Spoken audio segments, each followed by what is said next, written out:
Mikhail Tuterev, Pavel Voronin, désormais cette grande finale des poids lourds. Tony, là on entre dans une autre dimension encore. Tout à fait, on vient de voir les statistiques des deux boxeurs, leurs particularités. On a vu ce que ça valait un peu au premier combat. Le russe, on n'a pas trop pu le voir s'exprimer parce que ça a été très vite.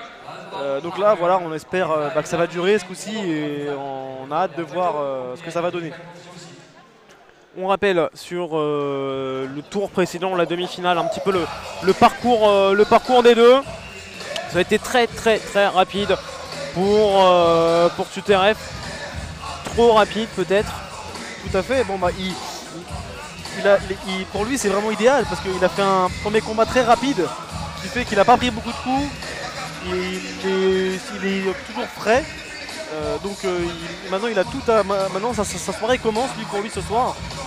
Concernant Pavel Voronin, ça a été un peu plus compliqué, mais bon, ça a duré 2 rounds. Il a gagné aussi par KO, donc il a écourté aussi le combat. Maintenant, il a eu plus le temps de s'exprimer, Pavel Voronin, et de prendre vraiment la température de la soirée. À voir maintenant ce que ça va donner dans cette finale, cette belle finale des poids lourds. Sachant qu'on a un des deux qui est déjà marqué. L'autre finalement n'a pas eu le temps de l'être, c'est le russe Tuterev qui n'a pas de marque. Il est très frais. Très frais, bien compact, très musculeux. On voit que c'est vraiment un puncher, donc il va falloir que Pavel Voronin soit vigilant, même si on sait qu'il frappe aussi avec ses beaux crochets. Précisons naturellement Voronin gant bleu et Tuterev donc rouge, coin rouge. C'est ça.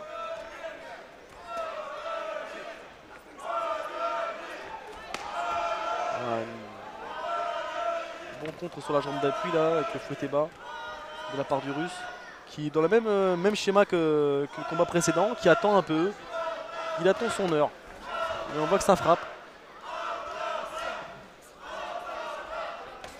On voit des fouettés bas très puissants encore là, qui ça claque. Il va pas falloir qu'il en prenne beaucoup comme ça, Pavel Voronin, sinon il va plus marcher tout à l'heure. Il joue beaucoup sur le déséquilibre, on l'avait vu tout à l'heure déjà lors de ce court combat en demi-finale, mais il jouait le déséquilibre sur ses chassés bas. C'est ça, et là, avec ces fouettés qui percutent la cuisse du Moldave, encore un, je pense qu'il va falloir faire attention. Car ça fait très mal, ça martèle le muscle, ça le comprime et au bout d'un moment on ne peut plus marcher et en plus ça annule la puissance au niveau des poings, donc forcément quand on n'a plus ses appuis, on n'a plus de force dans les bras. Car tout part des jambes.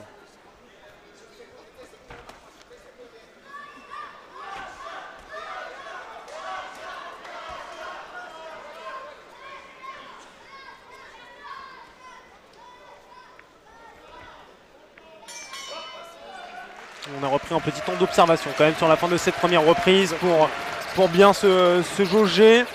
Première reprise qui donne le ton de cette finale. Le ton, un Mikhail Tuterev qui est bien dans le combat. On voit il est posé, il frappe fort en bas. Pavel Voronin qui dans tout ça essaie de placer ses crochets, mais bon, il a quand même subi quelques percussions dans les jambes. Il va falloir faire attention pour la suite du combat. Si vous nous rejoignez, vous ne connaissez pas forcément d'ailleurs le palmarès des deux. Justement, Voronin, Pavel Voronin, lui qui avait sorti lors du combat précédent le chinois Peng Sheng, a remporté 31 combats. 40 combats et 31 victoires. Voilà, 40 combats, 31 victoires, 1 par KO. Alors que Tuterev, lui, c'est 37 combats, 31 victoires, 1 par KO lors du tour précédent. Les deux qui ont un bon palmarès, Tuterev, champion du monde K1, Golden League K1 pour Voronin. Les deux boxent dans des grosses franchises. Et là, on peut voir encore Tuterev mettre un sacré fouetté jambe arrière qui a fait vaciller le Moldave. du moins la déséquilibrer. Quelle puissance, on voit la puissance du Russe là qui a voulu mettre un coup de genou, là on voit qui s'est ravisé, qui n'a pas voulu faire la même erreur que son compatriote. On apprend aussi parfois des erreurs des autres, il a très bien compris, il a dû peut-être échanger quelques mots Tout à fait, avec son compatriote tout à l'heure pendant l'entracte. Tout à fait, ensuite il y a des réflexes, hein, qui viennent de par leur discipline. Hein, et donc voilà, il faut boxer un peu contre nature sur certains aspects, mais ils savent le faire, donc il n'y a pas de souci à se faire là-dessus. On voit que par contre ils savent bien se servir des tibias, des chaussures, que ce soit pour bloquer ou pour frapper. Là on voit encore le Russe avec un bel enchaînement de points qui font mal.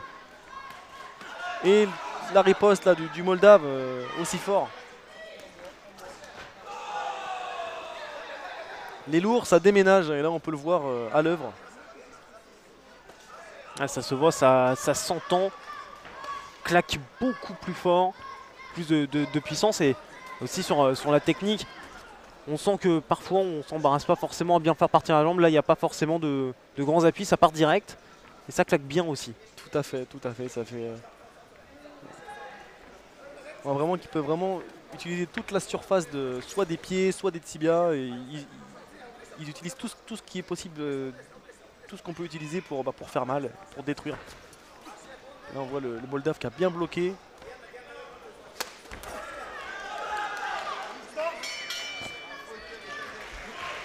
Le Moldave qui a tenté un espèce de revers frontal médian. C'est un peu... souvent à la grande époque on appelait ça le fouetté italien, là, un peu, qui vient un peu comme à l'inverse d'un fouetté classique. Ça fait longtemps que je n'avais pas vu. Ce qui peut surprendre parfois l'adversaire aussi. Faire un petit peu repenser, il peut se dire, attends, dire par exemple à son coach, voilà, il a tenté quelque chose que je vois jamais, comment je peux réagir à ça, s'il me l'a refait. Honnêtement là ils en sont pas là, c'est vraiment là ils pensent à récupérer, ils écoutent les conseils du coach et c'est vraiment trouver le petit truc qui va pouvoir peut-être faire flancher le petit élément qui pourrait faire flancher l'adversaire et l'élément clé qui a peut-être pas été vu par le tireur parce qu'il est dans le feu de l'action. Et là c'est plus comment faire tomber son adversaire plutôt que voilà, étudier sa boxe. On a vu l'arbitre faire signe à Voronine, ouais, j'ai vu que tu allais tenter le petit coup de genou. Et, c'est tout à fait. Il l'a rappelé à l'ordre. Ouais. Bien vu. Attentif à tous les arbitres ce soir. En effet, là il a été touché le Moldave sur un point et on voit que ça lui a fait perdre l'équilibre. Qu'est-ce qu'il frappe fort le Russe. Et là le Moldave qui reprend, là Pavel qui remet un beau fouetté visage. Ils se rendent coup pour coup.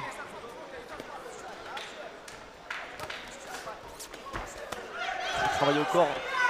Et attention au rappel du Russe, le contre qui est pas loin à chaque fois.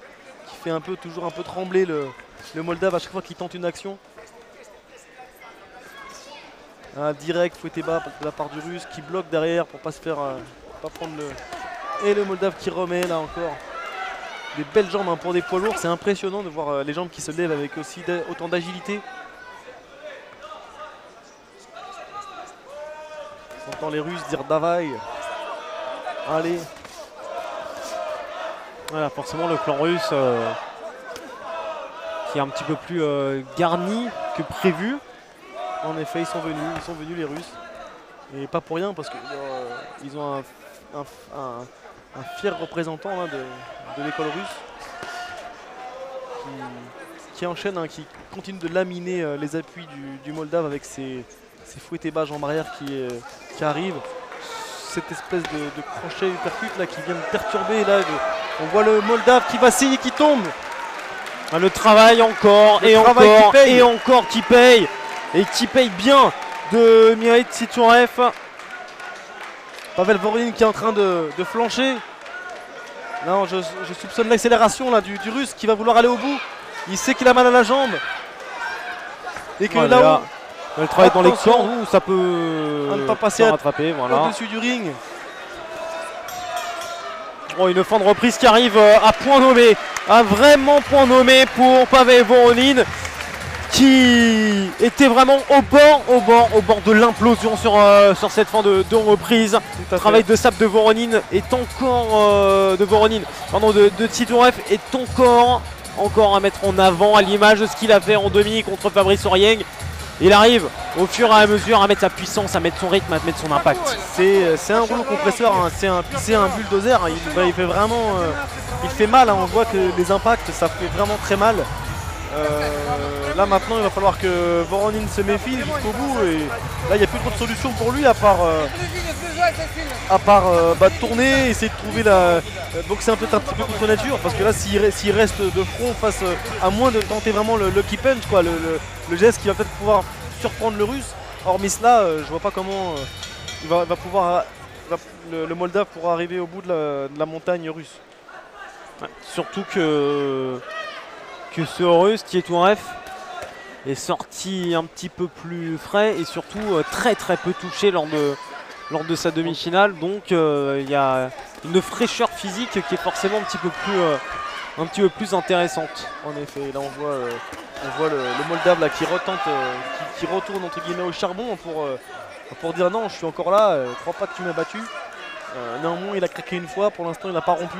On va voir comment le russe va gérer son avance.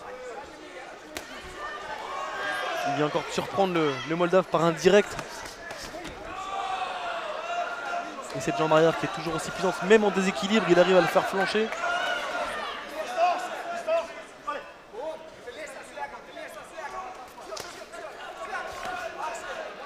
Ah, le Moldave qui ne s'avoue pas vaincu, hein.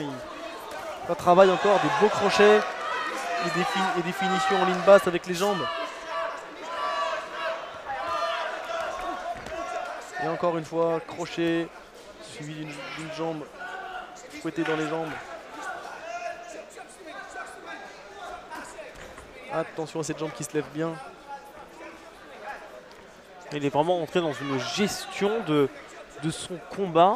Russ Titourev qui a décidé de prendre très peu de risques, de laisser une grande distance. Comme si vous voulez laisser finalement le chrono s'écouler assez sereinement. Tout à fait, il est en avance, donc bon bah il est puissant, donc il compte sur sa puissance. De temps en temps il remet une grosse jambe arrière dans les segments du Moldave pour encore une fois là pour le faire fléchir, et ça va payer au fur et à mesure des reprises. Maintenant, faire attention de ne pas laisser non plus le Moldave reprendre trop d'énergie, sinon il pourrait le payer aussi. Mais là pour l'instant il est sur son schéma, il est serein le russe, et ça paye, hein. Il gagne les reprises une à une, pas de souci pour lui pour le moment. Ah, peut-être celle-ci pour vraiment aller chercher un petit peu plus de suspense, peut-être celle-ci pour le Moldave qui a un peu plus travaillé, un peu plus tenté, notamment sur le jeu de jambes où il a cherché un peu sur le chassé aussi. Je suis d'accord, le Moldave reste présent, il travaille, il a montré qu'il était encore là, même s'il subit quelques chocs dans les jambes. Lui il travaille, il se laisse pas démonter, il boxe avec ses crochets, il finit avec ses jambes, il est plus aérien aussi. Donc voilà, ça reste encore ouvert, tout reste ouvert encore. De toute façon, un combat n'est jamais terminé avant le gong final. Donc quoi qu'il en soit, chacun a encore sa chance. On va dire qu'il y a encore 2 bonnes minutes à gérer pour Titourev et 2 minutes où il faudra tout tenter pour Voronin. Est-ce qu'on peut s'attendre à un Voronin très incisif là sur les toutes premières secondes? En tout cas, s'il veut gagner, il reste plus une solution, hein. C'est soit il prend tous les risques, soit c'est malheureusement la victoire ira du côté russe.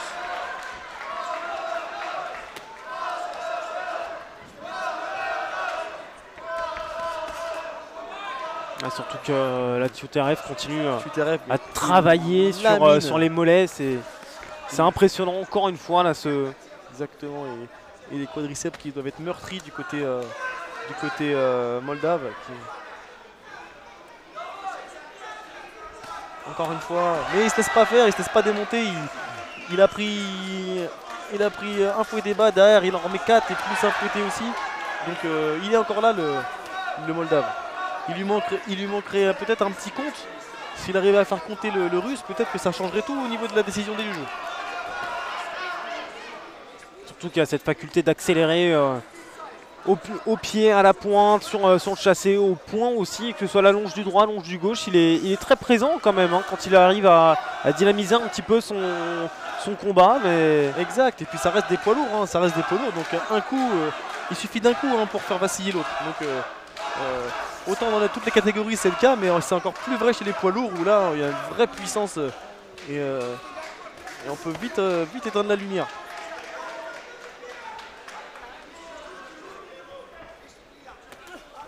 En tout cas là c'est le Moldave qui avance.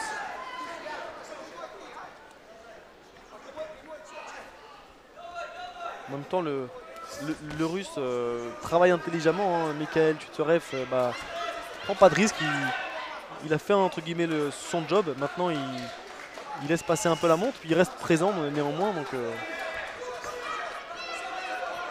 en tout cas là il est dans un vrai combat, hein. Il ne pourra pas dire qu'il n'y aura plus de KO à froid, hein. Là il faut s'employer des deux côtés.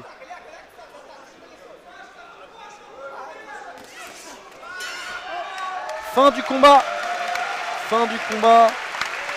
L'arbitre va exiger qu'il se salue pour respecter le règlement. Et toujours cette petite part d'intox qu'on aime tant avec les deux points levés. Tout à fait, on marque la tête des juges en disant voilà c'est moi le patron, c'est moi qui ai gagné. Et donc voilà, c'est encore un gros combat qu'on a vu, une belle finale. Maintenant place au travail des juges qui vont nous donner un vainqueur. Petite pièce quand même sur le Russe Tuterev. Je parierais aussi sur le Russe en effet. Peut-être que le champion du monde Kievan va avoir cette première ceinture en poids lourd. Plus de 95 kg pour cette première édition du KFWC Savate Pro. Si vous nous rejoignez que maintenant, on vous rappelle que c'est un tout nouveau tournoi qui a été conjointement créé avec une délégation française et la société BKS, un groupe Savate Chine. Des projets qui ont été liés, qui se sont mis ensemble pour arriver à ce résultat aujourd'hui après plusieurs phases de qualification pour avoir cette grande soirée avec demi-finale et finale. Et tous les vainqueurs du soir vont conserver leur ceinture sur une année et défendre leur ceinture face à un challenger qui aura suivi le même process l'an prochain. Et 30 000 € à la clé. Aussi, ce qui est, on ne cesse de le dire, une très belle somme pour ce sport. Et en plus, on espère que la mayonnaise va prendre et que c'est qu'un début et qu'à côté de ça, on aura des primes peut-être encore plus élevées avec des tournois encore plus prestigieux et attirer des boxeurs encore d'horizons différents et pour pouvoir développer un maximum et donner à la savate toutes ses lettres de noblesse.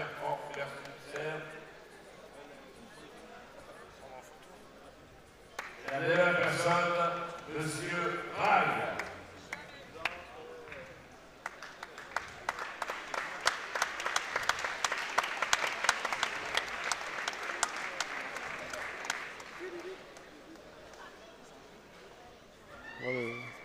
Le président de la Fédération française de savate boxe française et discipline associée qui vient de monter sur le ring, Monsieur Joël Dumez.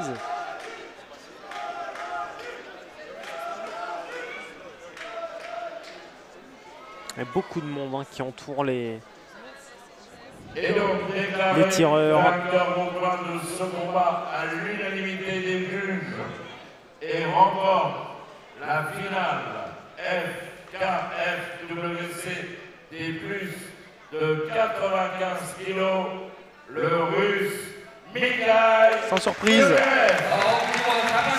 le Russe qui arrache cette victoire et cette belle ceinture. Et au passage, ce joli chèque de 30 000 €, donc ce n'est pas rien, surtout en Russie, c'est une belle somme. Et c'est bien mérité en tout cas, c'est bien mérité, il a fait entre guillemets le job, il a laminé les jambes de son adversaire jusqu'à le faire vaciller à un moment donné. Et quand il a vu qu'il avait pris l'ascendant sur le combat, il s'est contenté de gérer jusqu'au bout, en néanmoins tentant sa chance, mais sans prendre de risques, et il a été très professionnel.